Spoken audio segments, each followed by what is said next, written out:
জীবনের জন্য সুন্দর একটা শিক্ষা। আল কোরআনের কিছু কিছু ছোট সূরার মাঝে গভীরতম শিক্ষা লুকিয়ে আছে। আল্লাহ সুবহানাহু ওয়া তাআলা তার অপরিসীম প্রজ্ঞা থেকে সূরাগুলোকে সংক্ষিপ্ত রেখেছেন যেন মানুষ সহজে এগুলো মুখস্থ করতে পারে এবং এগুলো থেকে জীবনের জন্য সবচেয়ে শক্তিশালী কিছু শিক্ষা সহজে মনে রাখতে পারে। আল্লাহ সুবহানাহু ওয়া তাআলা এমন একটি সময়ের কথা বর্ণনা করছেন যখন রাসূলুল্লাহ সাল্লাল্লাহু আলাইহি সাল্লাম তার জীবনের কঠিন একটি সময়কাল অতিবাহিত করছিলেন। প্রথম দিকে তিনি যখন দ্বীনের দাওয়াত প্রচার করছিলেন, বেশিরভাগ মানুষ এই দাওয়াত শোনার প্রতি আগ্রহী ছিল না। হুদায়বিয়ার সন্ধি পরবর্তী সময়কালের মতোও ছিল না, যখন দলে দলে মানুষ ইসলামের সুশীতল ছায়াতলে আশ্রয় নিচ্ছিল। নবুয়তি মিশনের প্রথম দিকে মানুষ তার জন্য কাজটা অনেক কঠিন করে তুলেছিল।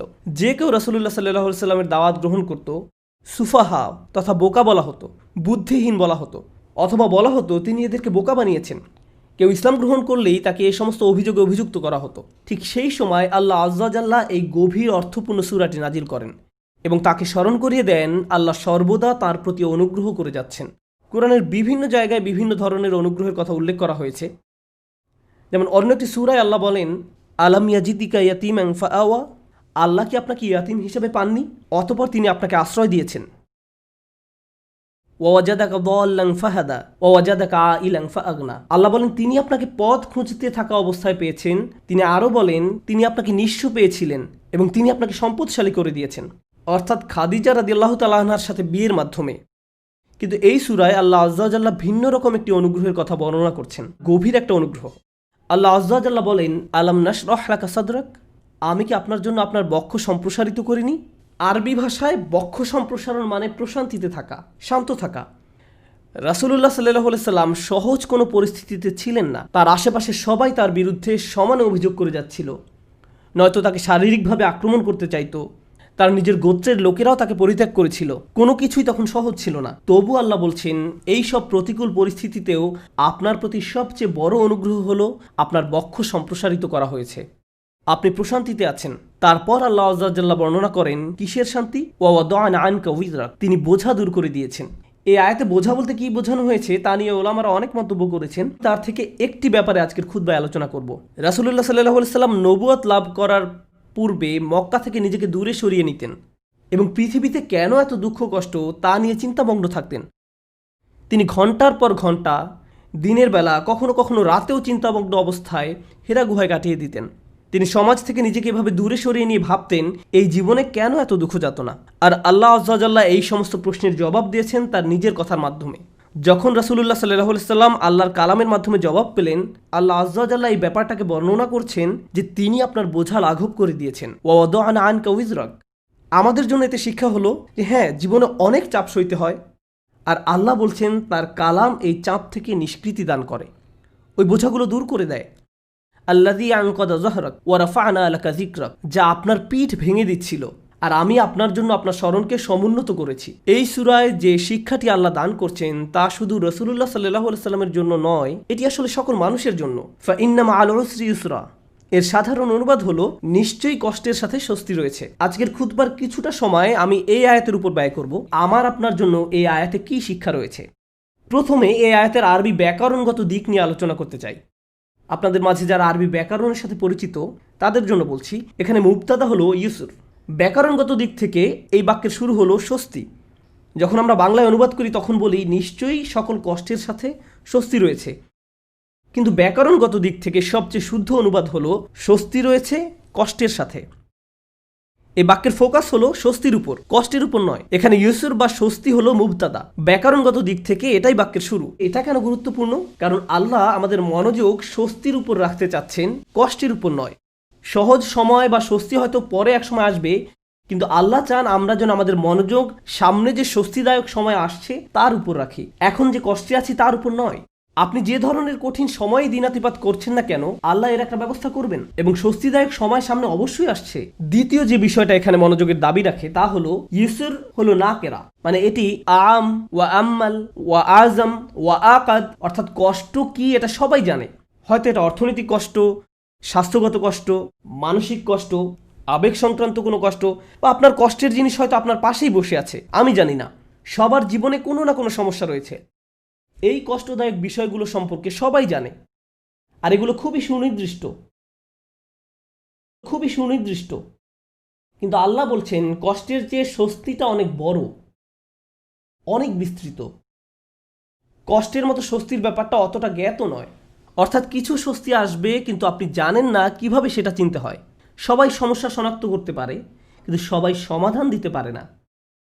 আল্লাহ যখন আপনাকে স্বস্তি দিবেন, আপনি হয়তো এটাকে স্বস্তি মনে নাও করতে পারেন। আল্লাহ আপনার জীবনে স্বস্তি নিয়ে আসবেন, কিন্তু আপনি হয়তো বুঝতেও পারবেন না যে আল্লাহ আপনার জীবনে স্বস্তি নিয়ে আসছেন। তিনি আপনার জীবনে এমন দিক থেকে স্বস্তি নিয়ে আসবেন যা সম্পর্কে আপনি জানতেন, আবার এমন দিক থেকেও নিয়ে আসবেন যা সম্পর্কে আপনি ভাবতেও পারেননি। অপ্রকাশ্য জগতের ব্যাপার। এই বাক্যাংশে ইন্নামা আল উসরি অর্থাৎ কষ্টটি এটি সুনির্দিষ্ট, জানা। পরের শব্দ ইউসরান হলো নাকেরা বা অনির্দিষ্ট, অর্থাৎ স্বস্তির ব্যাপারটা অজানা। কারণ অনেক সময় মানুষ কেবল সে বিষয়ের উপর ফোকাস রাখে যা দেখা যায়। তারা যা দেখতে পায় না তার প্রতি কোনো মনোযোগ দিতে পারে না। এখন আল্লাহ আমাদেরকে বলছেন অদৃশ্য স্বস্তি বা আরাম তোমাদের জন্য আসছে সব সময়। এই অদৃশ্য স্বস্তি সব সময় বর্তমান। আরবি ইন্না শব্দের অর্থ নিশ্চয়ই। আরবি ভাষাবিদরা ইন্নাকে বর্ণনা করছেন হারফুন লিজালাত ইসাক, অর্থাৎ ইন্না বাক্যে ব্যবহৃত হয় সন্দেহ দূর করতে। একটা সহজ উদাহরণ দিচ্ছি। আপনি যদি কোনো সমস্যায় পড়েন, ধরুন সমস্যাটা দেখা দিয়েছে চাকরির কাজে বা পরিবারে। এখন কেউ এসে বলল, আরে ভাই এটা কোনো সমস্যাই না। আপনি বললেন এটা একটা বিশাল সমস্যা, অর্থাৎ সমস্যাটা সম্পর্কে আপনার মনে কোনো সন্দেহ নেই, কিন্তু সমাধান নিয়ে সন্দেহ আছে। সমস্যাটা কি, কোন দিন শেষ হবে, এই বিষয়ে আপনার সন্দেহ রয়েছে। সহজ সময় কোন দিন আসবে, কোনো সমাধান আসলেই কি আসবে, এই বিষয়ে আপনি সন্দিহান। সুতরাং সমস্যার ব্যাপারে মানুষ পুরোপুরি নিশ্চিত থাকে, কিন্তু সমাধান আসবে কিনা এই ব্যাপারে তারা সন্দেহপ্রবণ। সহজেই আমরা আশাহীন হয়ে পড়ি।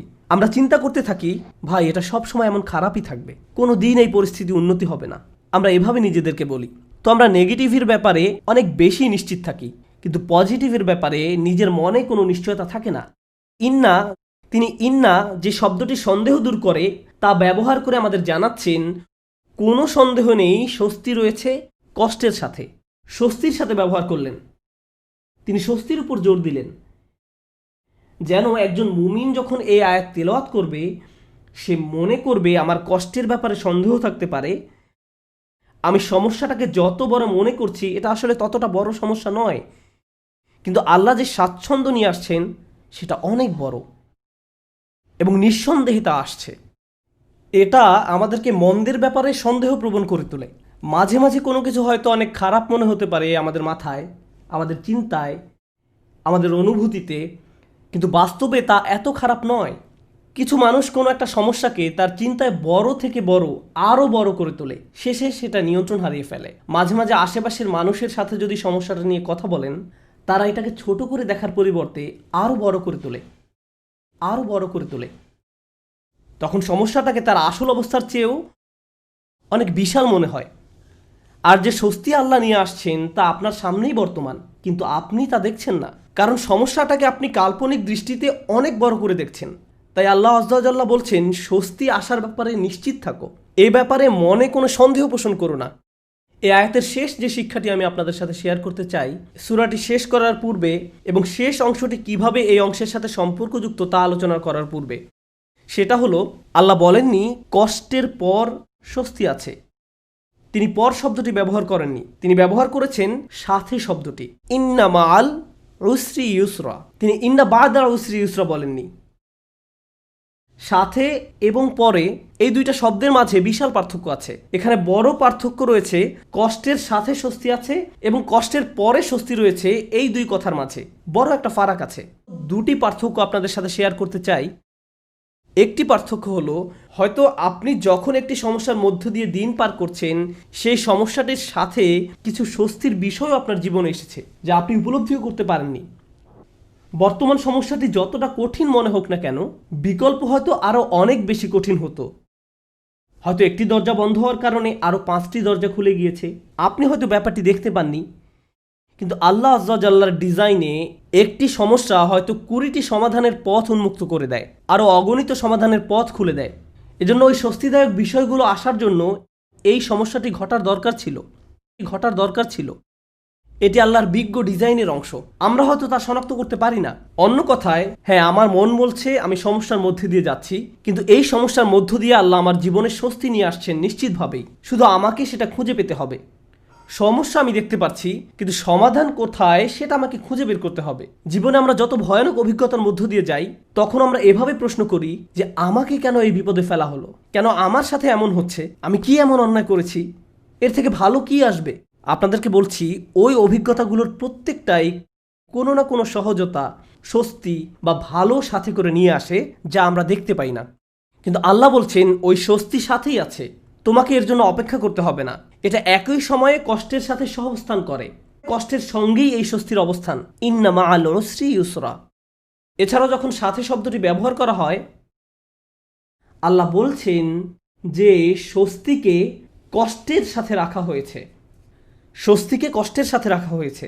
যেভাবে তিনি রাতকে দিনের সাথে রেখেছেন, তিনি যেভাবে মেঘমালাকে বৃষ্টির সাথে রেখেছেন, অনেক জিনিস আছে যেগুলো তিনি একত্রে রেখেছেন। এই জীবনে আল্লাহ যা করার সিদ্ধান্ত নিলেন, আমি আর আপনি যদি স্বস্তি পেতে চাই, তিনি ব্যাপারটাকে এমনভাবে ডিজাইন করলেন, কষ্টের মধ্য দিয়ে গেলেই কেবল কষ্টের সাথে স্বস্তি আসবে। এভাবেই তিনি জীবনের সব কিছু ডিজাইন করেছেন।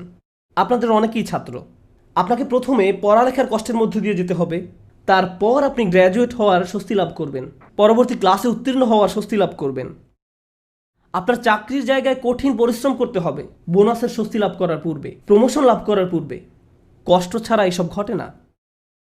আপনাকে আগে খাদ্যাভ্যাস ঠিক করতে হবে, স্বাস্থ্যকর খাবার খেতে হবে ভালো স্বাস্থ্য লাভ করার পূর্বে।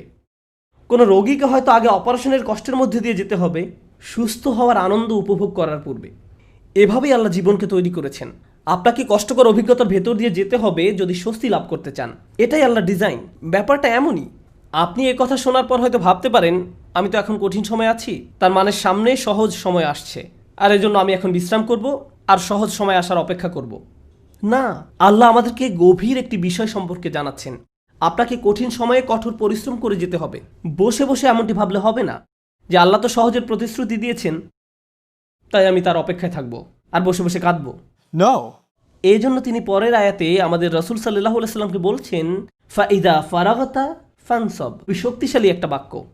অর্থ, অতএব যখন আপনি অবসর পান পরিশ্রম করুন। স্বস্তি এবং কষ্টের সাথে এর সম্পর্ক কি? স্বস্তি এবং কষ্টের সাথে এর সম্পর্ক কি? আল্লাহ চান না আমি আর আপনি যেন অলস হয়ে বসে থাকি। যখন আমরা কোনো কঠিন সময় থাকি, তখন আল্লাহ চান আমরা যেন প্রচুর পরিশ্রম করি। অন্য মানুষদের দেখবেন যখন তারা কোনো কঠিন সময় পতিত হয়, সব কিছু ছেড়ে দিয়ে একেবারে হতাশ হয়ে বসে থাকে।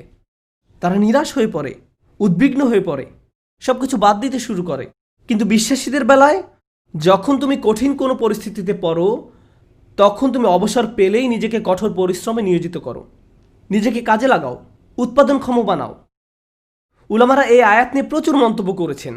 যখন দাওয়ার কাজ থেকে অবসর পান, তখন নিজেকে ইবাদতের কঠোর পরিশ্রমে নিয়োজিত করুন। ইবাদত থেকে অবসর পাওয়ার পর দাওয়ার কাজে আত্মনিয়োগ করুন। রাসূলুল্লাহ সাল্লাল্লাহু আলাইহি সাল্লামকে বলা হচ্ছে, এক কাজ থেকে অবসর পাওয়ার পরে অন্য কাজে নিজেকে ব্যস্ত রাখুন।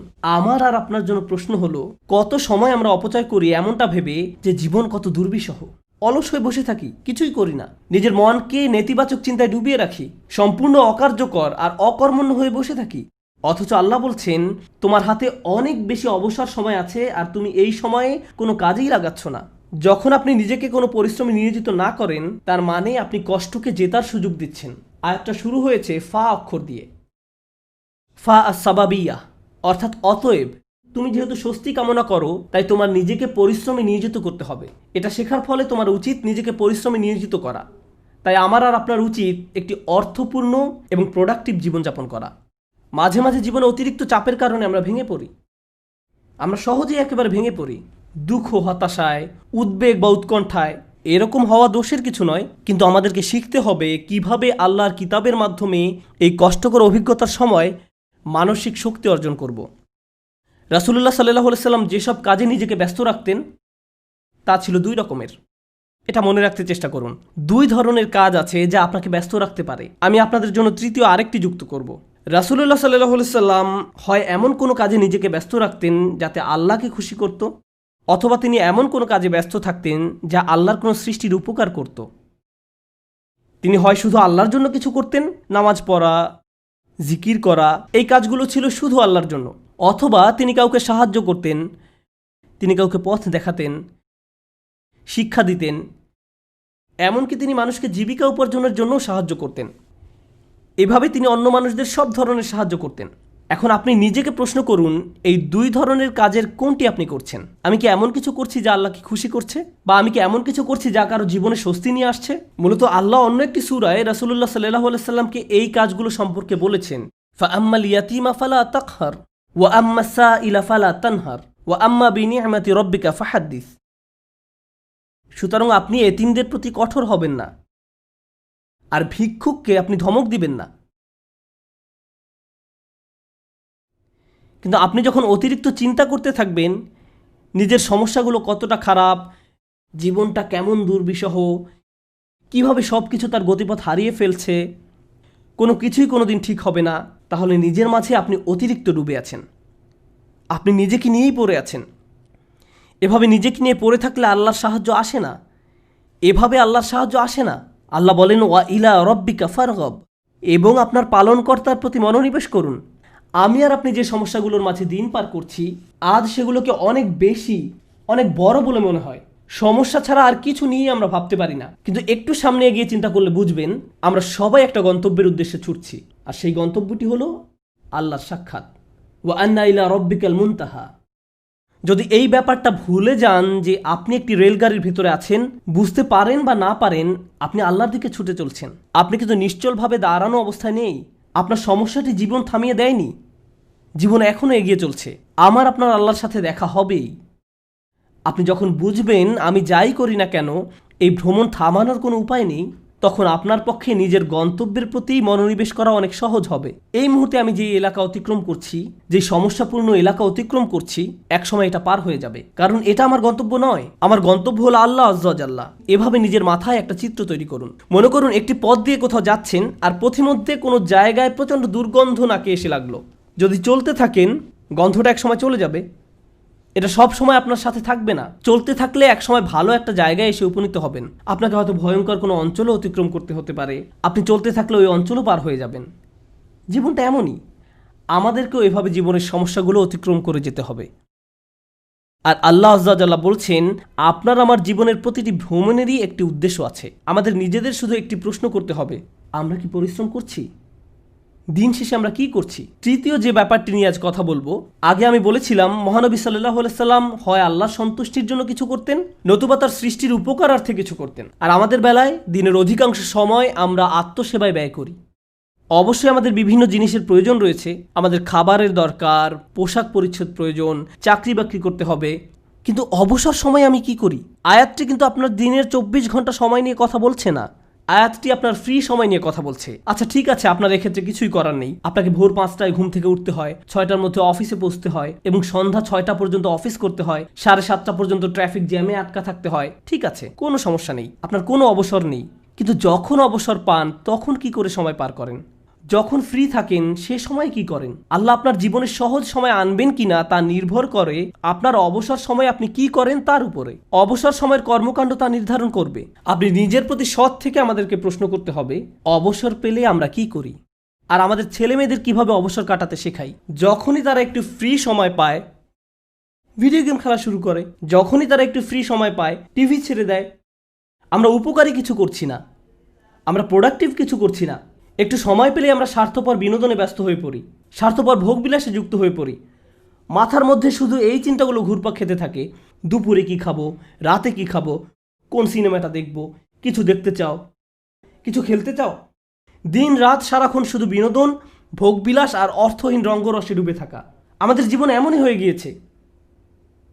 কিভাবে এটা ফানসাব? এটা ফানসাব নয়, আল্লাহর এই নির্দেশে ফাইজা ফারাগতা ফানসাব। কোনো ব্যক্তি যদি এভাবে আমোদ প্রমোদের মাঝে নিজেকে হারিয়ে ফেলে তখন কি হবে জানেন? এগুলো তার জীবনকে আরো কঠিন করে তুলবে। আমি বলছি না আপনি কোনো কিছু খেলতে পারবেন না বা কোনো ধরনের বিনোদন করতে পারবেন না।